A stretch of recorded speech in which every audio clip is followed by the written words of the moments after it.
Hello दोस्तों, जय हिंद। चलिए हम फिर बिहार पुलिस के प्रैक्टिस नंबर 2 देखते हैं, जो कि कल हम एक पढ़ लिए थे। आज हम 2 पढ़ने वाले हैं, जो कि सबका चीज़ रहेगा। सब्जेक्ट इंडियन इकोनॉमिक्स और करंट अफेयर्स रहेगा। सब्जेक्ट कथी है मेरा आज का क्लास कथी रहेगा, इंडियन इकोनॉमी और करंट अफेयर्स रहेगा बिहार पुलिस के, जो कि इंपॉर्टेंट क्वेश्चन है, जो आप लोग के एग्जाम में आ सकता है। तो चलिए क्वेश्चन नंबर 1 देखते हैं। निम्नलिखित में से कौन एक लक्षण खुली अर्थव्यवस्था में नहीं पाई जाती है? कौन नहीं पाई जाती है?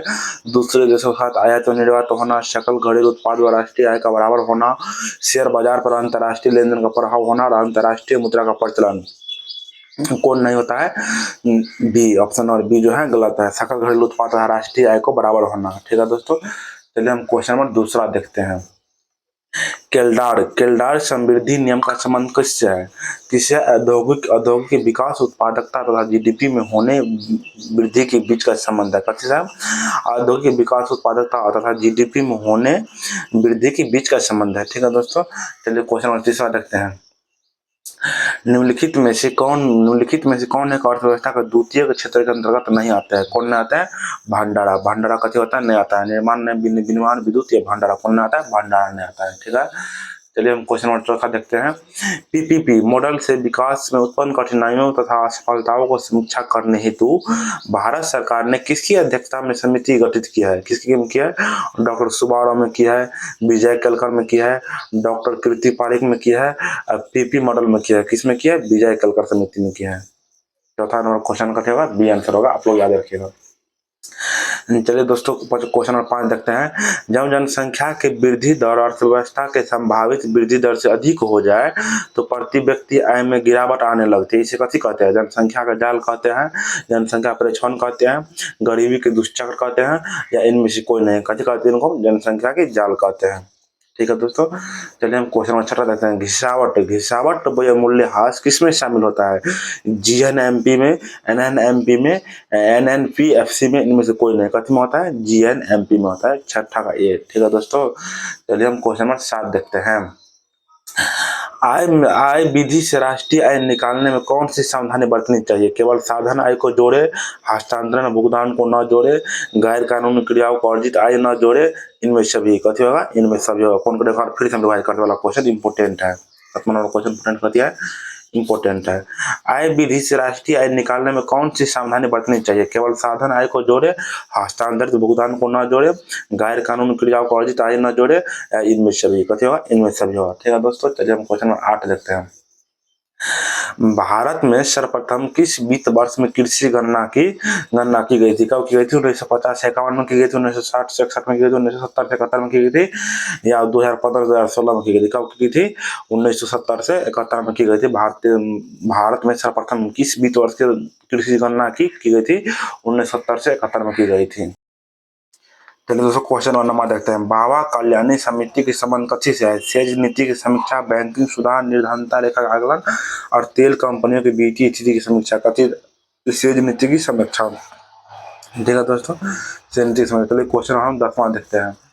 Question number 10। निम्नलिखित में से कौन सा एक तृतीय क्रियाकलाप है? कौन सी? वानिकी है, विनिर्माण है, कृषि है कि विपणन है? विपणन है। कथी है? विपणन है। क्वेश्चन नंबर 11 देखते हैं। ठीक है दोस्तों, क्वेश्चन नंबर 11। बीपीएल परिवारों में सर्वाधिक गरीबों की सस्ते दर पर अनाज उपलब्ध कराने हेतु अंत्योदय योजना की शुरुआत किस वर्ष की गई थी? किस वर्ष की गई थी? 2000 ईस्वी में की गई थी।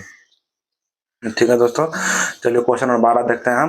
भारत में आर्थिक नियोजन के उद्देश्य से नीति आयोग द्वारा निम्नलिखित में से कौन एक कार्यक्रम क्रियान्वित नहीं की जाती है? 15 वर्षीय विजन, 5 वर्षीय योजना, 7 वर्षों की रणनीति, 3 वर्षों के लिए एक्शन एजेंडा। कथी हो जाएगा? 12 का बी हो जाएगा मेरा आंसर, 5 वर्षीय योजना। ठीक है दोस्तों, चलिए क्वेश्चन नंबर 13 देखते हैं। मुद्रास्फीति के कारण कथी होता है? मुद्रास्फीति के कारण होता है वस्तु का मूल्य में बढ़ाना, मुद्रा का मूल्य में गिराना, मुद्रा के पूर्ति में वृद्धि, उपयुक्त सभी। कथी होगा? उपयुक्त सभी। मुद्रास्फीति के कारण कथी होता है? उपयुक्त सभी। चलिए ठीक है दोस्तों, क्वेश्चन नंबर हम 14 देखते हैं।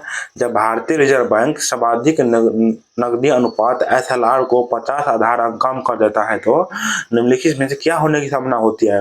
विदेशी निवेशक हमारे देश और अधिक पूंजी निवेश करेंगे, भारत की जीडीपी विकास दर प्रबलता से बढ़ेगी, अनुसूचित वाणिज्यिक बैंक अपने उधार देने की दर को घटा सकते हैं, इससे बैंकिंग व्यवस्था को को नकदी में प्रबलता से कमी आ सकती है। कथी होगा इसमें, इसका ऑप्शन कथी हो जाएगा, सी हो जाएगा आंसर। अनुसूचित वाणिज्यिक बैंक अपने उधार देने की दर को घटा सकते हैं। ठीक है दोस्तों, चलिए हम क्वेश्चन 15 देखते हैं। Over the counter exchange of India की स्थापना किस वर्ष हुई थी?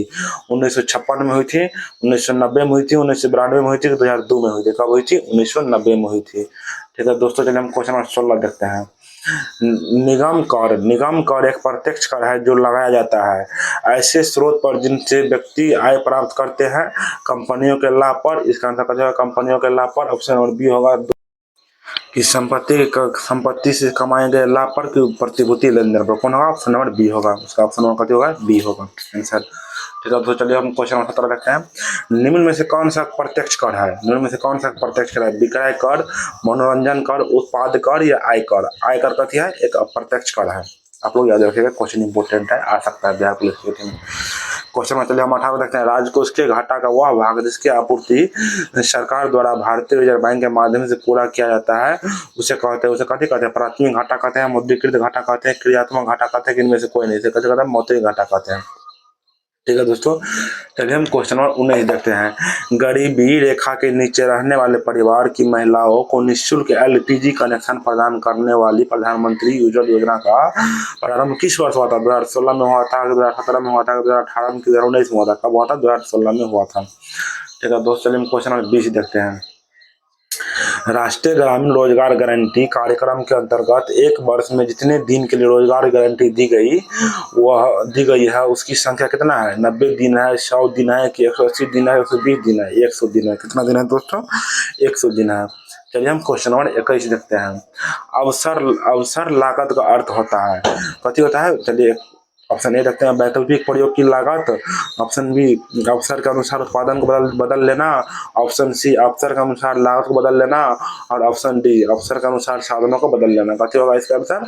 इसका ए होगा। चलिए हम क्वेश्चन नंबर 22 देखते हैं। क्वेश्चन नंबर 22 देखते हैं। उपभोक्ता की आय में वृद्धि होने पर मोटे अनाज घटिया वस्तु की मांग वक्र कथी कहलाता है? बाईं ओर को खिसकता है, दाईं ओर खिसकता है, सरकेगा नहीं बल्कि उसकी मांग पर वर्ग के ऊपर को चलने होगा, सरकेगा नहीं बल्कि उसी मांग पर वर्ग पर नीचे को चलन होगा। कथी होगा इसका आंसर? ये होगा, बाईं ओर को खिसकता है। ठीक है दोस्तों, चलिए हम क्वेश्चन नंबर 23 देखते हैं। विलासिता वस्तु की मांग। विलासिता वस्तु की मांग कथी होता है? बलोचदार होती है, लोचदार होती है, अत्यधिक लोचदार होती है, अपूर्णतया लोचदार होती है। इसका आंसर कथी हो जाएगा? ऑप्शन नंबर बी, अत्यधिक लोचदार होती है। ठीक है फ्रेंड्स, चलिए हम क्वेश्चन नंबर 24 देखते हैं। एक अर्थव्यवस्था में पूंजी का निर्माण होता है किस द्वारा होता है? उपयोग द्वारा होता है, विनियोग द्वारा होता है, बचत द्वारा होता है कि इनमें से कोई नहीं? कई द्वारा होता है? बचत द्वारा होता है। चलिए हम क्वेश्चन नंबर 25 देखते हैं। निम्नलिखित में से भुगतान शेष के पूंजी खाते के मुख्य मध्य कौन सी है?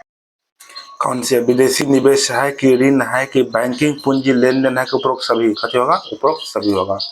ठीक है दोस्तों, चलिए हम क्वेश्चन नंबर 26 देखते हैं। हाल ही में भारत और किस देश के इंफ्रास्ट्रक्चर फाइनेंसिंग ब्रिज का शुभारंभ किया है? कब किया गया? किसके साथ किया गया? अमेरिका के साथ किया है, सऊदी अरब के साथ में किया है, इटली के साथ में किया है कि ब्रिटेन के साथ में किया है? किसके साथ किया है? ब्रिटेन के साथ में किया है। चलिए हम क्वेश्चन नंबर 27 देखते हैं। हाल ही में किसने नई दिल्ली में किसानों के अधिकारों पर पहली वैश्विक संगोष्ठी का उद्घाटन किया है? किसने किया? नरेंद्र मोदी ने, द्रौपदी मुर्मू ने, रामनाथ कोविंद ने, अमित शाह ने? किसने किया है? द्रौपदी मुर्मू ने किया है। ठीक है दोस्तों, चलिए हम क्वेश्चन नंबर 28 देखते हैं। हाल ही में लीबिया में कौन सा तूफान आया जिससे 55 से ज्यादा लोगों की मृत्यु हो गई? कौन सी आई थी? डेनियल आए थे कि डिस्टर आए थे कि फोन के आए थे, गिनी आई थी? कौन आए थे? डेनियल तूफान आए थे लीबिया में, जैसे 55 लोग इकट्ठे हो गया तो देहांत हो गया। चलिए हम क्वेश्चन नंबर 29 देखते हैं। हाल ही में बास्केटबॉल का फीफा विश्व कप 2023 किसने जीता है? किसने जीता है? जर्मनी जीता है, सर्बिया जीता है, अमेरिका जीता है कि कनाडा जीता है? किसने जीता है? जर्मनी जीता है। चलिए हम क्वेश्चन नंबर 30 देखते हैं। ठीक है दोस्तों, हाल ही में किस राज्य ने 5वीं राष्ट्रीय व्हीलचेयर एग्वी चैंपियन जीती है? किसने जीती है? केरल जीती है, गोवा जीता है कि महाराष्ट्र जीता है, कर्नाटक जीता है? किसने जीता है? महाराष्ट्र जीता है। ठीक है दोस्तों, चलिए हम क्वेश्चन नंबर 31 देखते हैं। हाल ही में किसे नैसकॉम का उपाध्यक्ष नियुक्त किया गया है? अनंत महेश्वरी, राजेश निवार, सिंधु गंगादास? इनमें से कोई नहीं? सिंधु गंगादास के किया गया है। ठीक है दोस्तों, चलिए हम क्वेश्चन नंबर 32 देखते हैं।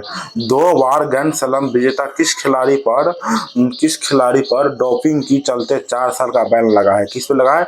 इका स्वियातेक पे, सिमोना हालेप पे, अरीना सबलेंका पे, कि कोको गॉफ पे? किस पे लगा है?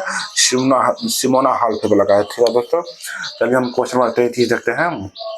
ठीक है, हाल ही में किस भारतीय खिलाड़ी ने इंडोनेशिया बैडमिंटन मास्टर खिताब जीता है? किसने जीता है? साइना नेहवाल, पीवी सिंधु, किरण जॉर्ज या किदम्बी श्रीकांत? किसने जीता है? किरण जॉर्ज ने जीता है।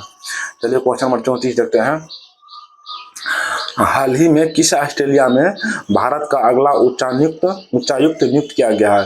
गोपाल वागले, मदन लाल रैगर, सुमित सेठ या पवन कपूर? किसे किया गया है? गोपाल वागले को किया गया है। ठीक है दोस्तों, चलिए हम क्वेश्चन नंबर 35 देखते हैं। हाल ही में उस्ताद अली जयकर हैदर का निधन हो गया, इनका संबंध निम्न में से किससे था? किससे था? सरोद से था, बांसुरी से, सितार से या बीना से? बीना से था। Question number 35। चलिए दोस्तों हम क्वेश्चन नंबर 36 देखते हैं। उत्तराखंड में विद्या समीक्षा केंद्र का उद्घाटन किया गया है, कहाँ किया गया? देहरादून में किया गया, हरिद्वार में किया गया है, कि नैनीताल में किया गया, उत्तरकाशी में किया गया? कहाँ किया गया? देहरादून में किया गया है। ठीक है दोस्तों, चलिए हम क्वेश्चन नंबर 37 देखते हैं। भारतीय वायुसेना को एयरबस के द्वारा कौन सा विमान सौंपा गया है? C295, D295, F295, G295? कौन सा गया है? C295 सौंपा गया है। ठीक है दोस्तों, चलिए हम क्वेश्चन नंबर 38 देखते हैं। केरल राज्य में किस वायरस को लेकर 4 जिले में अलर्ट जारी किया है? Corona virus, Nipah virus, Zika virus या इबोला वायरस? कौन वायरस? Nipah virus. ठीक है दोस्तों, चलिए हम क्वेश्चन नंबर 39 देखते हैं। USA news and world report द्वारा जारी दुनिया का सर्वश्रेष्ठ देशों में भारत की रैंक क्या है? 30 है, 32 है, 35 है, 38 है? कथी है? 30 है। ठीक है दोस्तों, चलिए हम क्वेश्चन नंबर 40 देखते हैं। आयुष्मान भारत अभियान भारत सरकार के किस मंत्रालय के द्वारा शुरू किया गया? किस मंत्रालय द्वारा शुरू किया गया? संस्कृति मंत्रालय, स्वास्थ्य मंत्रालय, खेल मंत्रालय, कानून मंत्रालय? किसके द्वारा किया गया था? स्वास्थ्य मंत्रालय के द्वारा किया गया। ठीक है दोस्तों, चलिए हम क्वेश्चन नंबर 41 देखते हैं। राष्ट्रीय हिंदी दिवस कब मनाया जाता है? 10 जनवरी को मनाया जाता है, कि 14 जनवरी को मनाया जाता है, कि 10 सितंबर को मनाया जाता है, कि 14 सितंबर को मनाया जाता है? 14 सितंबर को मनाया जाता है। आप लोग याद रखिए, क्वेश्चन इंपोर्टेंट है। चलिए दोस्तों हम क्वेश्चन नंबर 42 देखते हैं। हाल ही में किसने राष्ट्रीय ई दिवस एप्लीकेशन का उद्घाटन किया है? नरेंद्र मोदी, द्रौपदी मुर्मू, जगदीप धनखड़ या अमित शाह? किसने किया है? द्रौपदी मुर्मू ने किया है। ठीक है दोस्तों, चलिए हम क्वेश्चन नंबर 43 देखते हैं। हाल ही में किस राज्य के राज्यपाल ने सरपंच संबंध मोबाइल ऐप का अनावरण किया है? किसने किया है? केरल, कर्नाटक, असम या मेघालय? किसके किया है? असम का किया है। चलिए दोस्तों हम क्वेश्चन नंबर 44 देखते हैं। हाल ही में किस राज्य ने संबंध समस्याओं को काम करने के लिए गिफ्ट डीड योजना शुरू किया? किसने किया? बिहार किया है, उत्तर प्रदेश, मध्य प्रदेश या राजस्थान? किसने किया है? उत्तर प्रदेश ने किया है।